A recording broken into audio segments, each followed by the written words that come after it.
નમસ્કાર વિદ્યાર્થી મિત્રો, 3 જુલાઈ 2026ના ડેઇલી કરંટ અફેરમાં આપનું હાર્દિક સ્વાગત છે. મિત્રો, છેલ્લે સુધી જોડાયેલા રહેજો જેથી કરીને અગત્યનો એક પણ ટોપિક આપનાથી મિસ ન થઈ જાય. Question number 1, USISPF leadership award 2026થી કોને સન્માનિત કરવામાં આવ્યા? તો સાચો જવાબ આવશે મિત્રો option A, Sunil Bharti Mittal. US India strategic partnership forum USISPF દ્વારા 2026 લીડરશિપ એવોર્ડ એનાયત કરવામાં આવ્યો. સ્થળની વાત કરીએ તો આ એવોર્ડ વોશિંગ્ટન ડીસી અમેરિકા ખાતે એનાયત કરવામાં આવ્યો હતો.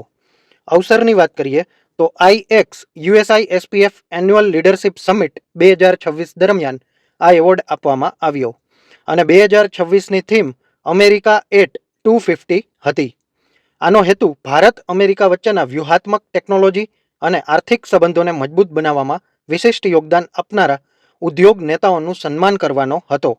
2026ના એવોર્ડ વિજેતાઓની વાત કરીએ તો સુનિલ ભારતી મિત્તલ ભારતી એન્ટરપ્રાઇઝિસ કંપનીના હેડ, ક્રિસ્ટોફર ટી કેલિયો RTX કોર્પોરેશન અને વી પ્રેમ વત્સા ફાયરફેક્સ ફાઇનાન્શિયલ હોલ્ડિંગ્સને આ એવોર્ડ એનાયત કરવામાં આવ્યા.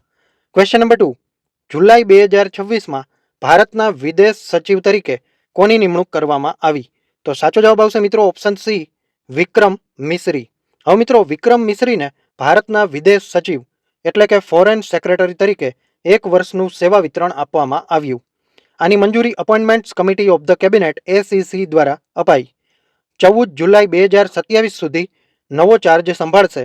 તેમની અગાઉની મુદ્દત 14 જુલાઈ 2026 પૂર્ણ થવાની હતી.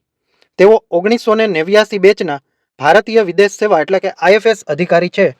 તેમણે 15 જુલાઈ 2024ના રોજ 35મા વિદેશ સચિવ તરીકે કાર્યભાર સંભાળ્યો હતો. અગાઉ તેઓ ઉપરાષ્ટ્રીય સુરક્ષા સલાહકાર એટલે કે ડેપ્યુટી NSA તેમજ ચીન, સ્પેન અને મ્યાનમારમાં ભારતના રાજદૂત રહી ચૂક્યા છે. તેઓ ઇન્દ્રકુમાર ગુજરાલ, મનમોહનસિંહ અને નરેન્દ્ર મોદી આ ત્રણેય વડાપ્રધાનોના ખાનગી સચિવ એટલે કે પ્રાઇવેટ સેક્રેટરી તરીકે પણ સેવા આપી ચૂક્યા છે. હવે મિત્રો, ક્વેશ્ચન નંબર 3, હેલિકોપ્ટર ઓપરેશન માટે ભારતની પ્રથમ સેટેલાઇટ આધારિત લેન્ડિંગ પ્રક્રિયાને કયા રાજ્યમાં મંજૂરી આપવામાં આવી?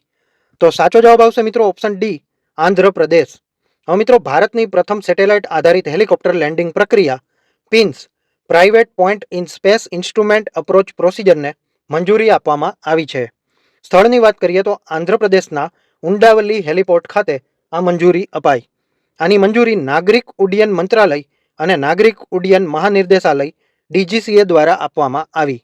વિકાસની વાત કરીએ તો airport authority of India AI દ્વારા આનો વિકાસ કરવામાં આવશે અને સેટેલાઇટ આધારિત ગ્લોબલ નેવિગેશન દ્વારા હેલિકોપ્ટરને સુરક્ષિત અને ચોક્કસ લેન્ડિંગમાં માર્ગદર્શન આપશે. ખરાબ હવામાન અને દૂરના વિસ્તારોમાં પણ રડાર અથવા જમીન આધારિત નેવિગેશન વિના સુરક્ષિત લેન્ડિંગ હવેથી શક્ય બનશે. હવે મિત્રો, ક્વેશ્ચન નંબર 4, ભારતીય રિઝર્વ બેંકના નવા એક્ઝિક્યુટિવ ડાયરેક્ટર તરીકે કોની નિમણૂક કરવામાં આવી? તો સાચો જવાબ આવશે મિત્રો ઓપ્શન સી, રવિશંકર. રવિશંકરની 1 જુલાઈ 2026થી ભારતીય રિઝર્વ બેંકના કાર્યકારી નિયામક એટલે કે એક્ઝિક્યુટિવ ડાયરેક્ટર તરીકે નિમણૂક કરવામાં આવી. તેઓ department of statistics and information management DSIMનો કાર્યભાર સંભાળશે. અગાઉ તેઓ આ જ વિભાગમાં એડવાઇઝર ઇન્ચાર્જ તરીકે કાર્યરત હતા. તેમણે બેન્કિંગ, સરકારી સિક્યુરિટીઝ, દેવું વ્યવસ્થાપન અને નાણાકીય આંકડાશાસ્ત્ર ક્ષેત્રમાં 30 વર્ષથી વધારેનો અનુભવ છે. તાજેતરની RBI નિમણૂકની વાત કરીએ તો ગુનવીર સિંહને executive director payment and settlement systems બનાવવામાં આવ્યા, જ્યારે સંજય મલ્હોત્રાને RBIના 26મા ગવર્નર બનાવવામાં આવ્યા હતા. હવે મિત્રો, ક્વેશ્ચન નંબર 5, ચીફ્સ ઓફ સ્ટાફ કમિટીના અધ્યક્ષ હેઠળ એકીકૃત સંરક્ષણ સ્ટાફના વડા તરીકે કોની નિમણૂક કરવામાં આવી? તો સાચો જવાબ આવશે મિત્રો ઓપ્શન સી, તેજિંદર સિંહ. હવે મિત્રો, એર માર્શલ તેજિંદર સિંઘે 1 જુલાઈ 2026ના રોજ chief of integrated defence staff to the chairman chiefs of staff committees CISC તરીકે કાર્યભાર સંભાળ્યો. તેમણે એર માર્શલ આશુતોષ દીક્ષિતનું સ્થાન લીધું, જેમની નિમણૂક vice chief of the air staff તરીકે થઈ છે. અગાઉ તેઓ સાઉથ વેસ્ટર્ન એર કમાન્ડના air officer commanding in chief AOCNC હતા. તેઓ જૂન 1987માં ભારતીય વાયુસેનાના ફાઇટર સ્ટ્રીમમાં કમિશન થયા હતા. તેઓ category A qualified flying instructor છે અને 4500 કલાકથી વધુનો ઉડાનનો અનુભવ ધરાવે છે. તેમને વાયુસેના મેડલ 2007, અતિ વિશિષ્ટ સેવા મેડલ 2022 અને પરમ વિશિષ્ટ સેવા મેડલ 2026થી સન્માનિત કરવામાં આવ્યા છે. હવે મિત્રો ક્વેશ્ચન નંબર 6. ભારત સરકારે સોમનાથ ઘોષને કયા દેશમાં ભારતના હાઈ કમિશનર તરીકે નિયુક્ત કર્યા છે? તો સાચો જવાબ આવશે મિત્રો ઓપ્શન સી, મલેશિયા. સોમનાથ ઘોષની મલેશિયામાં ભારતના નવા હાઈ કમિશનર તરીકે નિમણૂક કરવામાં આવી.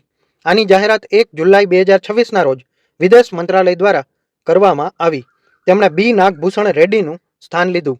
અગાઉ તેઓ શિકાગો, અમેરિકામાં ભારતના કોન્સુલ જનરલ તરીકે કાર્યરત હતા. તેઓ 1997 બેચના ભારતીય વિદેશ સેવા IFS અધિકારી છે. અગાઉ તેઓ તજાકિસ્તાન અને મંગોલિયામાં ભારતના રાજદૂત તરીકે પણ સેવા આપી ચૂક્યા છે. હવે મિત્રો ક્વેશ્ચન નંબર 7. 29મો રાષ્ટ્રીય ઈ ગવર્નન્સ સંમેલન ક્યાં યોજાયો હતો? તો સાચો જવાબ આવશે મિત્રો ઓપ્શન ડી, જયપુર. હવે મિત્રો 29મી રાષ્ટ્રીય ઈ ગવર્નન્સ પરિષદ NCEG 2026નું આયોજન જયપુરના રાજસ્થાન ઇન્ટરનેશનલ સેન્ટર RIC ખાતે કરવામાં આવ્યું. 1-2 જુલાઈ 2026 દરમિયાન આ આયોજન કરાયું હતું, જેની થીમ રાખવામાં આવી હતી વિકસિત Bharat 2047, AI enabled, data driven and secure digital governance. આના આયોજકો department of administrative reforms and public grievance, ministry of electronics and information technology METI અને રાજસ્થાન સરકાર સંયુક્તપણે રહ્યા. પરિષદનું ઉદ્ઘાટન ભજનલાલ શર્મા દ્વારા કરવામાં આવ્યું હતું. કાર્યક્રમ દરમિયાન national award for e governance 2026નું વિતરણ ડોક્ટર જીતેન્દ્ર સિંઘ દ્વારા કરવામાં આવ્યું હતું. હવે મિત્રો ક્વેશ્ચન નંબર 8. 54મી વર્લ્ડ રોઈંગ ચેમ્પિયનશિપ 2026નું આયોજન ક્યાં કરવામાં આવશે? તો સાચો જવાબ આવશે મિત્રો ઓપ્શન ડી, નેધરલેન્ડ. 54મી વિશ્વ રોઈંગ ચેમ્પિયનશિપ 2026નું આયોજન એમ્સ્ટરડેમ, નેધરલેન્ડ્સના બોસબાન રોઈંગ લેક ખાતે થશે. આની તારીખ 24થી 30 ઓગસ્ટ 2026 રહેશે. વર્લ્ડ રોઈંગ અને રોયલ ડચ રોઈંગ ફેડરેશન સંયુક્તપણે આનું આયોજન કરશે. બોસબાન ખાતે અગાઉ 1977 અને 2014માં પણ વિશ્વ રોઈંગ ચેમ્પિયનશિપ યોજાઈ હતી. પ્રથમ વખત સંયુક્ત રગાટા ડાયરેક્ટર્સ તરીકે ભૂતપૂર્વ ઓલિમ્પિક ચેમ્પિયન ઇલ્સે પાઉલિસ અને નિકો રિંગ્સની નિમણૂક કરવામાં આવી છે. હવે મિત્રો ક્વેશ્ચન નંબર 9.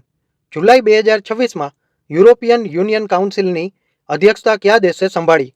તો સાચો જવાબ આવશે મિત્રો ઓપ્શન ડી, આયર્લેન્ડ. હવે મિત્રો આયર્લેન્ડે 1 જુલાઈ 2026થી European union council of the European યુનિયનનું ફરતું રોટેટિંગ અધ્યક્ષપદ સંભાળ્યું. એનો કાર્યકાળ 1 જુલાઈથી 31 ડિસેમ્બર 2026 6 મહિનાનો રહેશે. આયર્લેન્ડે સાયપ્રસનું સ્થાન લીધું. આયર્લેન્ડ 8મી વખત EU કાઉન્સિલનું અધ્યક્ષતાપદ સંભાળી રહ્યું છે. આનો મોટો સ્ટ્રેન્થ વિથ યુનિટી રહેશે. નવા 18 મહિનાના ટ્રાયોમાં લિથુઆનિયા અને ગ્રીસ સાથે ભાગીદારી કરશે. મુખ્ય પ્રાથમિકતાની વાત કરીએ તો સ્પર્ધાત્મક અર્થતંત્ર, કોમ્પિટિટિવનેસ, લોકશાહી મૂલ્યો અને સમાનતા વેલ્યુઝ, સુરક્ષા મજબૂત બનાવવી, સિક્યુરિટી રહેશે. હવે મિત્રો question number 10. World hydropower Outlook 2026 મુજબ સ્થાપિત જળ વિદ્યુત ક્ષમતામાં ભારતનો કયો ક્રમ રહ્યો? તો સાચો જવાબ આવશે મિત્રો ઓપ્શન સી, 5મો ક્રમ. ઇન્ટરનેશનલ હાઇડ્રોપાવર એસોસિએશન IHA દ્વારા પ્રકાશિત વર્લ્ડ હાઇડ્રોપાવર આઉટલુક 2026 મુજબ ભારત સ્થાપિત જળ વિદ્યુત ક્ષમતામાં વિશ્વમાં 5મા ક્રમે છે. ભારતે 4 ગીગાવોટથી વધુ નવી જળ વિદ્યુત ક્ષમતા ઉમેર્યા બાદ આ સ્થાન મેળવ્યું. ભારતની કુલ સ્થાપિત પરંપરાગત જળ વિદ્યુત ક્ષમતા 56,336 મેગાવોટ છે. પમ્પ્ડ હાઇડ્રો સ્ટોરેજ PHS ક્ષેત્રમાં દક્ષિણ અને મધ્ય એશિયામાં ભારત અગ્રણી છે. ભારતની અંદાજિત PHS ક્ષમતા 288 ગીગાવોટ છે. લક્ષ્યની વાત કરીએ તો 2035-36 સુધી 100 ગીગાવોટ પમ્પ્ડ સ્ટોરેજ ક્ષમતા હાંસલ કરવામાં આવશે. વિશ્વમાં પ્રથમ સ્થાન ચાઇના ધરાવે છે. હવે મિત્રો ક્વેશ્ચન નંબર 11. કિદામ્બી શ્રીકાંતે US ઓપન બેડમિન્ટનશિપ 2026માં કયો મેડલ જીત્યો? તો સાચો જવાબ આવશે મિત્રો ઓપ્શન બી, રજત ચંદ્રક. કિદામ્બી શ્રીકાંતે 2026 US ઓપન બેડમિન્ટન ચેમ્પિયનશિપમાં રજત ચંદ્રક એટલે કે સિલ્વર મેડલ જીત્યો. ફાઇનલમાં સુલી યાંગ ચાઇનીઝ તાઇપે સામે 15-21, 21-16, 9-21થી પરાજિત થયા. આ ટુર્નામેન્ટ BWF સુપર 300 શ્રેણીની હતી. હવે મિત્રો આયોજન સ્થળ કુલટન, કેલિફોર્નિયા હતું. સેમીફાઇનલમાં તેમણે જાપાનના ખેલાડીને હરાવી અને ફાઇનલમાં પ્રવેશ કર્યો હતો.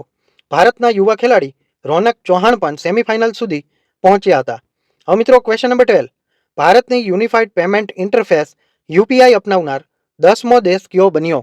તો સાચો જવાબ આવશે મિત્રો ઓપ્શન ડી, ગ્રીસ.